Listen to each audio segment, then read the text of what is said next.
Some secrets are so heavy they bend the reality around them, creating a gravitational pull that warps everyone and everything in their orbit. I've seen it 1,000 times. But the secret Jenna was carrying wasn't just heavy, it was a phantom. A carefully constructed ghost she had invited into her life, and now her family was living in a haunted house. When I first reviewed her case file, the words on the page were stark. A 26-year-old woman, Jenna, suffering from a constellation of debilitating, mysterious illnesses. Chronic fatigue so severe she could barely leave her bed. Neurological symptoms that mimicked MS, crippling joint pain. Her mother, Carol, and older sister, Megan, had written to my show as a last resort. Their letter was a tapestry of love, exhaustion, and suspicion. They had spent years and tens of thousands of dollars chasing a diagnosis that never came. They had rearranged their lives, their homes, their futures, all to accommodate Jenna's ever-growing list of ailments. But now, the threads of that tapestry were unraveling. They were starting to believe the ghost wasn't real. The label they'd put on her, whispered in the pre-interview tapes, was liar, manipulator, attention seeker. But you see, those labels are just outcomes. They're the symptoms of a much deeper disease. I'm not interested in the symptom, I'm interested in the cause. What's the emotional logic that makes a young woman with her whole life ahead of her choose to live it as an invalid? Because make no mistake, it is a choice. Every behavior has a payoff or you don't do it. My job was to figure out what Jenna was getting out of this. Watching the initial footage we shot at their home, I wasn't looking at the medical equipment or the pill bottles on the nightstand. I was watching the interactions. I saw Carol, the mother, hovering over Jenna, her face a mask of anxious concern. She'd fluff her pillow, offer her a drink, her every movement radiating a quiet, desperate need to be needed. I saw Megan, the sister, standing in the doorway, her arms crossed, her jaw tight. She was a coiled spring of resentment and guilt. Guilt for doubting her sister, and resentment for the life this illness had stolen from all of them. And then there was Jenna, lying in bed, pale and frail, speaking in a soft, weak voice. She described her pain with a kind of poetic detail that felt rehearsed. It lacked the raw, chaotic frustration of someone genuinely trapped in a body that has betrayed them. Instead, there was a strange sort of calm, a placid control. She was the suffering sun around which her family helplessly orbited. In her weakness, she had found an incredible, unshakable power. She had an identity. She was the sick one.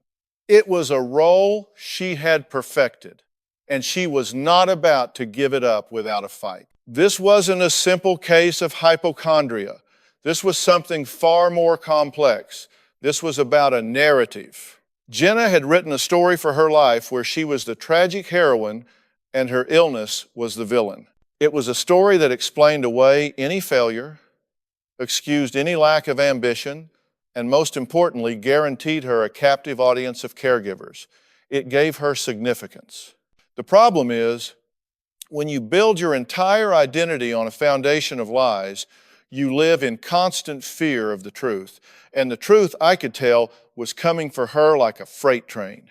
Her family was at the station, waiting to buy the ticket. They loved her, of course. That's what made it so tragic. But their love was becoming an anchor, and they were all drowning together.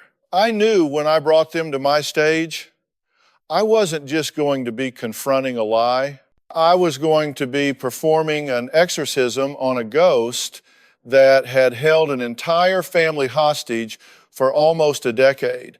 And I had a pretty good idea that the ghost wasn't going to go quietly. I needed to understand the architecture of this illusion. Where did the first brick get laid? When you're dealing with a behavioral puzzle this intricate, the answer is almost always in the past. It's never about the what, it's always about the why. So my team and I started digging. We went back through family photos, school records, talked to extended family members. We weren't looking for a smoking gun. We were looking for a pattern, a context. What we found wasn't a history of dramatic abuse or overt trauma. It was something quieter, more insidious, and in many ways harder to heal from. It was a history of invisibility. Jenna grew up in the shadow of her older sister, Megan. Megan was the star. She was the athlete, the honor student, the one who was always collecting trophies and accolades. The family photos told the story better than any witness could. There was Megan, front and center, holding a soccer trophy, beaming, and there, on the edge of the frame, was a younger Jenna looking on. Not with jealousy, not with anger, but with a kind of quiet resignation. She was a supporting character in her own family story. Her parents, Carol and her husband, weren't malicious. They were just distracted. They were working class people running a small business, trying to make ends meet. Their energy and attention naturally flowed toward the squeaky wheel, or in this case, the shiny one. Megan's achievements were tangible, easy to celebrate. Jenna was just there, a good kid, quiet, didn't cause any trouble, and in a busy, stressed out family, the child who doesn't cause trouble often gets overlooked. She learned a powerful and dangerous lesson early on. Being good and quiet gets you ignored.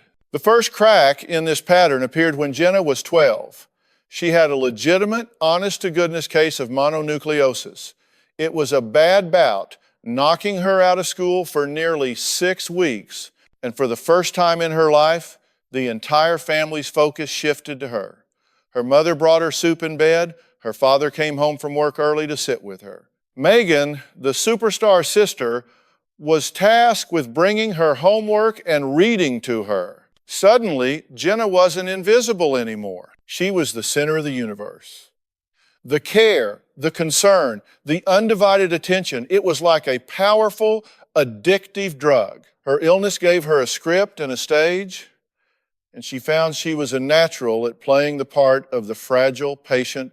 And then she got better, and the attention went away. Life returned to normal. Megan was back to winning awards. Her parents were back to being busy, and Jenna was back to being on the edge of the frame. But a seed had been planted. She now knew on a subconscious level that there was a currency more valuable than achievement. It was certified need. It was a guaranteed way to command the attention and care of the people whose validation she craved. That's the insidious logic of it. The behavior worked. It got her a perceived need met, so her brain logged it away as a viable strategy. It was a tool she now had in her emotional toolbox. And a few years later, when the normal pressures of adolescence began to mount, she started reaching for that tool again. It started small, as these things always do. A few years after the mono, around the time she was supposed to be thinking about college applications and her future, the headaches began. Then came the dizzy spells. Then a pervasive fatigue that wasn't like normal tiredness. It was, in her words, a bone-deep exhaustion. Of course, her mother, Carol, was immediately concerned. Back, they went to the doctors. Test after test came back negative. Blood work was normal. Brain scans were clear. Instead of being a relief, this lack of a diagnosis became part of the narrative. It wasn't that nothing was wrong. It was that her illness was so rare, so complex, that modern medicine was baffled. You see the genius in that? It's a perfect, unfalsifiable claim. It makes her special. It elevates her suffering from a common complaint to a medical enigma. And it puts anyone who questions it in the position of being an insensitive brute, Megan was the first to fall into that trap. She'd come home from college for a weekend and find the entire household revolving around Jenna's latest symptom. Megan, the pragmatist, would ask logical questions. But what did the doctor say? If the tests are negative, couldn't it be stress? And that's when the system would snap into place. Jenna wouldn't have to defend herself. Carol would do it for her. Megan, you don't understand what she's going through, she'd say, her voice sharp with protective indignation. It's easy for you to say, you're not the one in constant pain. In that single exchange, you see the entire dynamic. Jenna gets to remain the silent, suffering martyr. Carol gets to be the fierce, loving protector, meeting her own need to be indispensable, and Megan is cast as the cold, unfeeling villain. It's a toxic triangle, and they were all playing their parts to perfection. This little drama played out over and over, year after year. The list of symptoms grew, the number of specialists they saw multiplied. So did the medical bills. The father, a quiet man named David, worked longer hours to pay for it all, his silence a form of passive consent. He was enabling the fantasy by funding it. Carol eventually quit her part-time job to be Jenna's full-time caregiver, solidifying their codependent bond. Jenna's world shrank until it was just her bed, her laptop where she researched rare diseases, and her mother. Megan's life was being impacted in profound ways. She felt she couldn't bring a new boyfriend home because the atmosphere was so heavy, so centered on the illness. She delayed career opportunities that would take her further away, chained by a sense of guilt that was expertly cultivated by the family system. Anytime she would push back, even gently, Jenna would have a relapse. The pain would get worse, a new symptom would appear. It was a classic behavioral pattern. When your control is threatened, you double down on the behavior that gives you that control. Jenna's control was her fragility. It was a passive, aggressive masterpiece. The tension escalated to the point where they couldn't have a family dinner without it ending in a fight, or more often, a tense, simmering silence. The illness was the one topic they couldn't talk about. And yet, it was the only thing that mattered. It sucked all the oxygen out of the room. It was why they were in debt. It was why Carol had no life of her own. It was why Megan felt like she was living with a ghost. They came to me because the foundation of their family home was cracking under the weight of this secret. They were at a stalemate. Megan and her father had their suspicions, but they couldn't prove anything. Carol and Jenna were locked in their narrative of tragedy and caregiving. They needed a referee. They needed someone to come in from the outside and say what they were all thinking, but were too afraid or too invested to say out loud, "The emperor has no clothes." And in this case, the empress had no illness.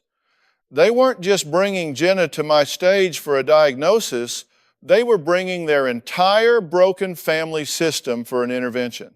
They knew on some level that if they didn't do something, this fiction would eventually consume what was left of their family for good.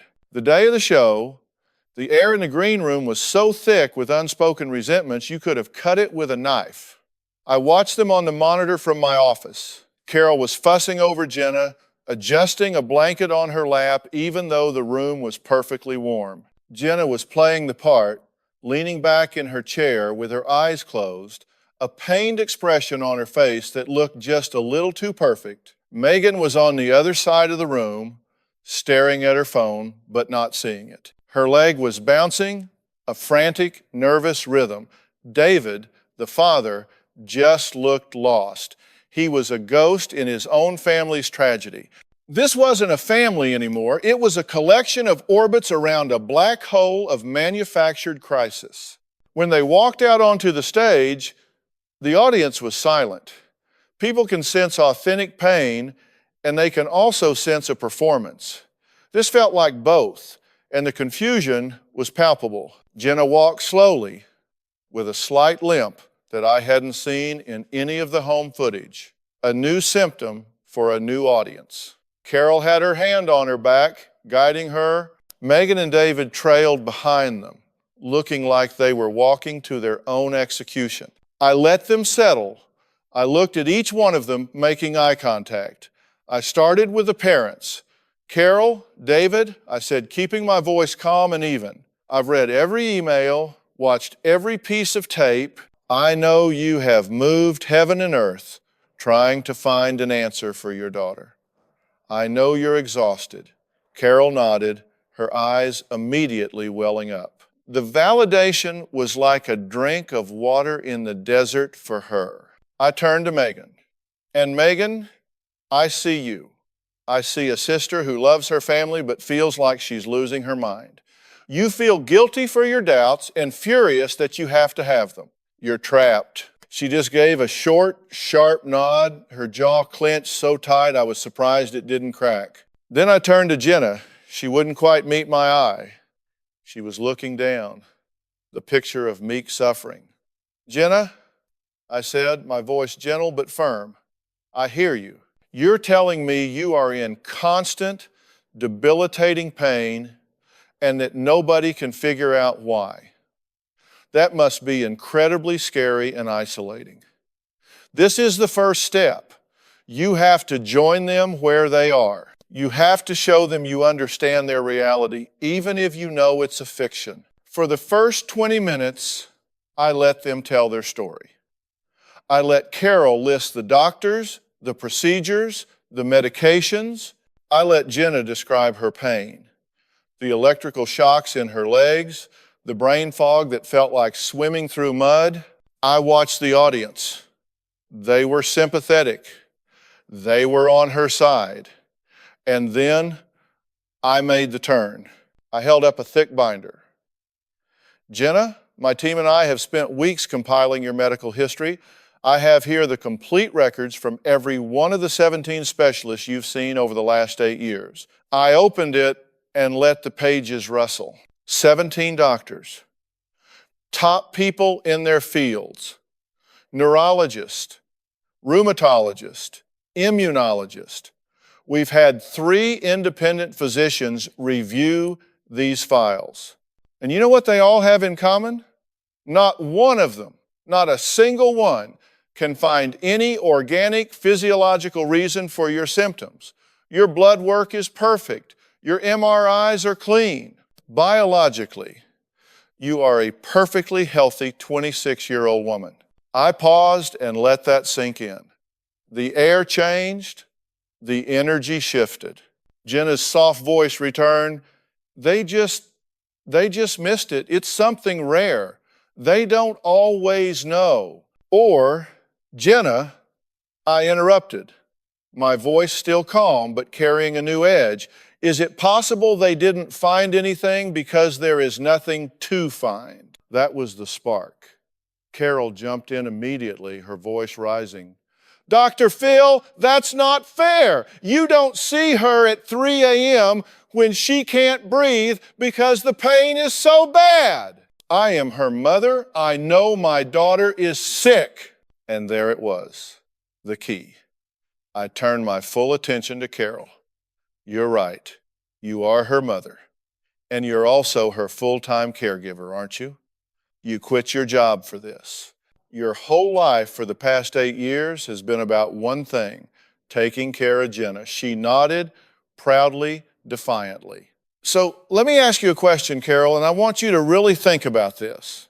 If Jenna got well tomorrow, if she woke up and was a perfectly healthy 26-year-old woman who got a job, moved out, got married, what would you do? Who would you be? The question hit her like a physical blow. She stared at me, her mouth slightly open. She had no answer because the truth was her identity was now as inextricably linked to this illness as Jenna's was. She was the noble, self-sacrificing mother. Without the illness, she was just Carol. And that terrified her. In that moment, The audience saw it, Megan saw it, David saw it. For the first time, the architecture of the illusion was exposed to the light. Now, the confrontation had to shift. I had cracked the foundation of the enabler, now I had to go to the source. I turned back to Jenna. Her face was a storm of conflicting emotions: fear, anger, confusion. The mask was slipping. Jenna, let's talk about payoffs, I said, leaning forward. All behavior is purposeful. We do what works. We do what gets our needs met. Let's be honest about what this illness gets you. It gets you your mother's undivided attention 24/7. It gets you a pass on all of life's expectations. You don't have to get a job. You don't have to face rejection. You don't have to compete in a world where you've always felt second best to your sister. Megan flinched at that, but I kept my focus on Jenna. It makes you special. It makes you the center of the universe. Your pain gives you power, Jenna. It's the one thing that's truly yours, and you can control this entire family with it. Can't you? If Megan complains, the pain gets worse. If your father suggests you try to get a part-time job, you have a relapse. It's a pretty effective strategy, isn't it? Her voice was trembling now, a tear rolling down her cheek, but there was steel in it. You don't know what it's like. I am in pain. This is not a strategy. This is my life. This is the critical moment. This is what we call a breakthrough moment, but it's really a breakdown moment. It's when the false self has to be shattered before the real self can emerge. I knew I had to push harder, not out of cruelty, but because pulling back now would be the cruelest thing I could do. It would allow her to retreat back into the lie. I put a picture up on the giant screen behind us. It was a photo from Megan's Facebook page taken 3 weeks earlier. It showed a group of friends on a hiking trip, and there in the background, laughing and leaning against a tree, was Jenna. She looked vibrant, healthy, and happy. The audience gasped.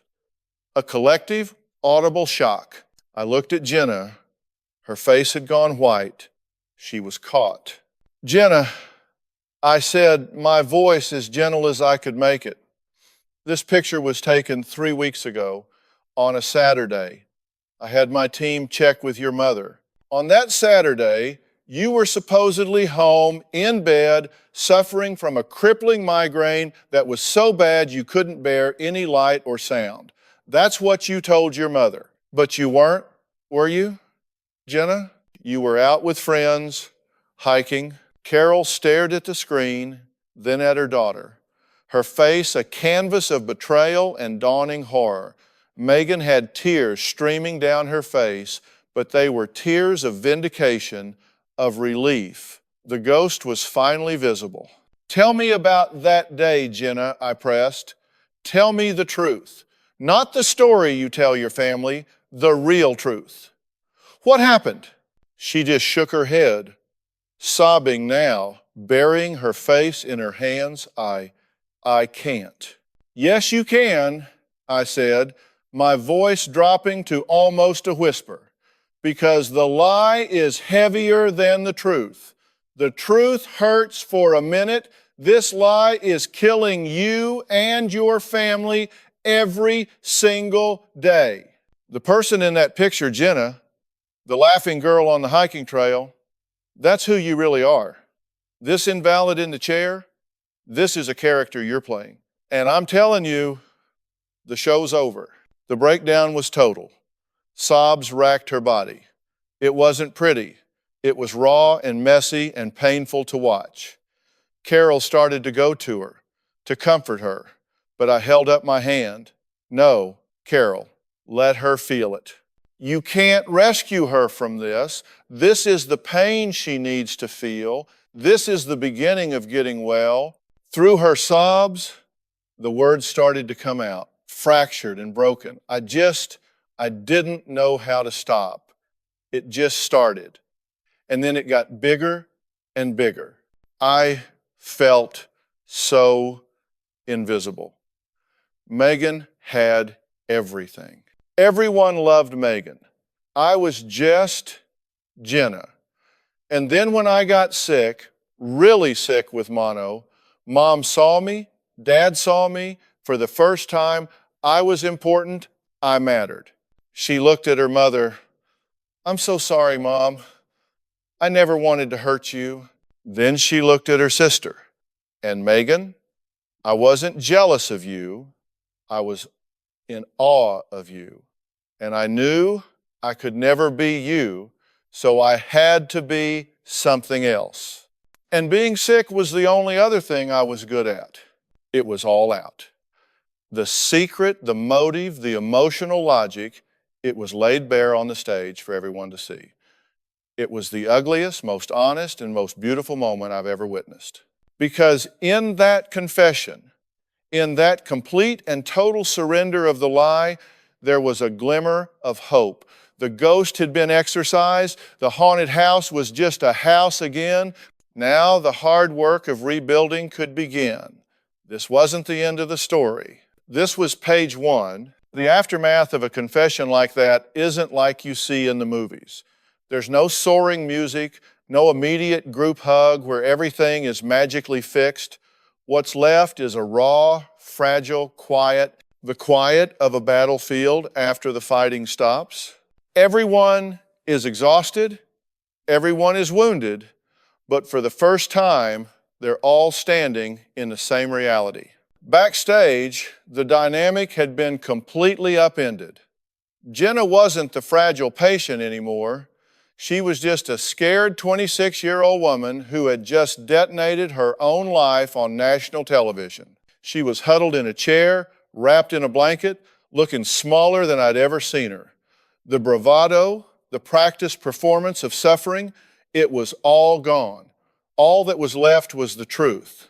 Carol was in a state of shock. She was oscillating between heartbreak and a kind of dazed relief.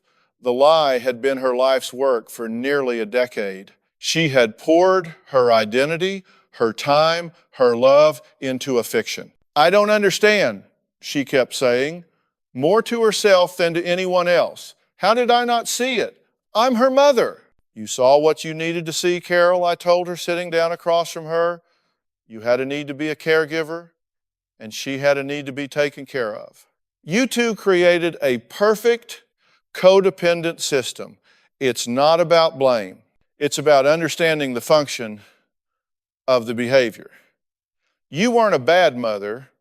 You were a mother playing a role that you thought was helping, but it was actually crippling her. This is a crucial distinction. If you frame it as blame, they get defensive. If you frame it as a dysfunctional pattern, it gives them a pathway out.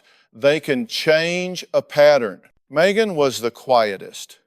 For years, she had been the designated villain, the one who was unfeeling and lacked compassion.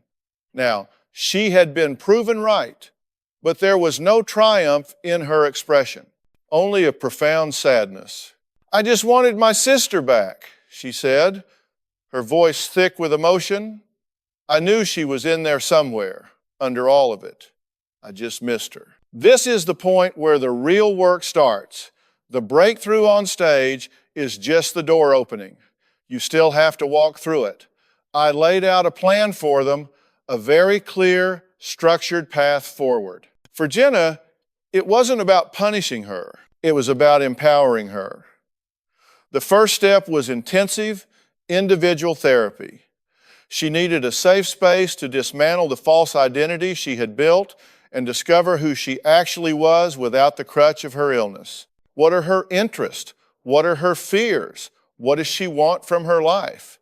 These were questions she hadn't allowed herself to consider for a decade. We had a residential treatment facility lined up that specialized in this very thing, factitious disorders and maladaptive behaviors. A place where she would be away from the family system that enabled her and where she would be forced to start building a real identity based on her own merits. For Carol and David, it was about couples counseling and individual therapy for Carol. She had to grieve the loss of her role. She had to find a new purpose. Her entire world had been defined by caregiving. Now, she had to learn to be a mother to an adult, not a nurse to a patient. She had to learn to step back, to let Jenna struggle, to let her fail and get back up on her own. This would be, in many ways, harder for her than for Jenna. David had to learn to find his voice. His passivity, his silent funding of the charade, had made him complicit. He had to learn to be an active participant in his family's emotional life. And for Megan, it was about setting boundaries. It was about learning that she could love her sister and her mother without being consumed by their drama. She had to give herself permission to live her own life guilt-free. I told her, your only job now is to be Jenna's sister, not her doctor, not her therapist, and not her parole officer, just her sister. I made a contract with all of them right there in that room. Not a legal document, but a verbal commitment. They all had to agree to the plan. If one of them backed out, the whole thing would fall apart. Jenna, through her tears, agreed to go to the treatment facility. Carol and David, looking terrified but resolute, agreed to therapy. Megan agreed to focus on her own life while offering her sister love from a healthy distance. The outcome in these situations is never a straight line. There's progress and there are setbacks. It's not about achieving perfection. It's about changing the trajectory. The family left my studio that day fundamentally different than when they arrived. The illusion that had held them together and was tearing them apart had been shattered. Now they were faced with the daunting task of building something real and lasting in its place. Something based on truth, no matter how uncomfortable it might be. This was her chance to trade the role of a lifetime for an actual life, and as they walked away, I felt that cautious optimism I always feel. I had given them a map, but I couldn't walk the road for them. They had to take those first steps on their own. We followed up, of course. We always do. My responsibility doesn't end when the cameras turn off and the family goes home. In many ways, that's when it begins. About 6 months after the show, my producer arranged a video call with the family. I sat in my office and watched them appear on the screen, one by one, in their separate little boxes from their separate homes. And that right there was the first sign of progress. They were separate. They were individuals, not a single enmeshed unit. Jenna looked different. The change wasn't dramatic. She hadn't had a Hollywood makeover. It was something in her eyes. The haunted, furtive look was gone. She was looking directly at the camera, at me. She told me about the treatment facility. She said the first month was the hardest thing she had ever done in her life. It was a detox, not from a substance, but from a narrative. She had to sit with the crushing silence that was left when she could no longer talk about her symptoms. She had to confront the terrifying question, without my pain, who am I? She was working part-time at a local library, a quiet, unassuming job. She was taking a community college class in graphic design, small steps, but they were her steps. For the first time, she was building an identity based on action, not affliction. She talked about having good days and bad days, but now the bad days were about feeling anxious or insecure, not about fibromyalgia flare-ups or neurological episodes. She was learning to speak the language of genuine emotion, not the coded language of symptoms. She and her mother were talking, but Carol wasn't calling 5 times a day. It was a new, fragile relationship they were building, one where Carol had to learn to trust Jenna to manage her own life, and Jenna had to learn to be a daughter instead of a patient. Carol was the one who I thought showed the most strain, but also the most courage. She admitted her life felt empty at first. The constant hum of crisis that had been her background music for a decade was gone. She said, I realized I didn't have any hobbies, Dr. Phil. I didn't have any friends I saw regularly. My entire purpose was wrapped up in Jenna. Her therapist had pushed her to reconnect with her own life. She had joined a book club. She was volunteering at an animal shelter twice a week. I'm learning to mother myself, I guess, she said, a small, weary smile on her face. She was rewriting her own script, and it was proving to be a difficult, unglamorous process. But she was doing it. Megan was glowing. She had taken a promotion that had required her to move 2 states away, something that would have been unthinkable a year ago. She said her phone calls with Jenna were sometimes awkward, but they were real. They talked about Megan's new job, about the class Jenna was taking.